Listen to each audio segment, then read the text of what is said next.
এই ব্যর্থতার জন্য আপনি কি মনে করেন না যে এই জন্য পদত্যাগ করবেন কিনা?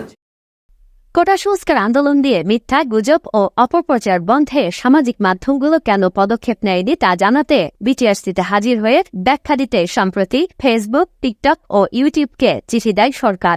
গেল ৩১ জুলাই জবাব দেওয়ার শেষ দিন টিকটকের প্রতিনিধি হাজির হলেও ভার্চুয়াল বৈঠক করে ফেসবুক ও ইউটিউব। নির্দেশ দেওয়ার পরও ফেসবুক ও ইউটিউবের প্রতিনিধি কেন সশরীরে হাজির হয়নি? চলমান পরিস্থিতিতে ইন্টারনেট সেবা বন্ধ নিয়ে কেন বারবার অবস্থান বদল করেছেন? এ নিয়ে গণমাধ্যম কর্মীর প্রশ্নের মুখে পড়েন প্রতিমন্ত্রী।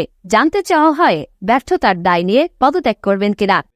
এই ব্যর্থতার জন্য আপনি কি মনে করেন না যে এই জন্য পদত্যাগ করবেন? অবশ্য বিষয়টি এড়িয়ে যান জুনায়েদ আহমেদ পলক। তারা ভার্চুয়াল মিটিংয়ে এসে সেটার ব্যাখ্যা এবং জবাব দিয়েছে, তার জন্য দুঃখ প্রকাশ করেছে এবং আগামী দিনে তারা আমাদের দেশের সংবিধান সেটা মেনে চলবে বলে একটা আশ্বাস দিয়ে।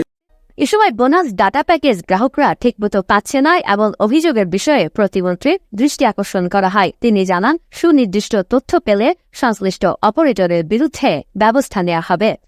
5 জিবি 3 দিনের জন্য আমরা এটা ঘোষণা করেছিলাম এবং এটা অবশ্যই সকল অপারেটর মানতে হবে।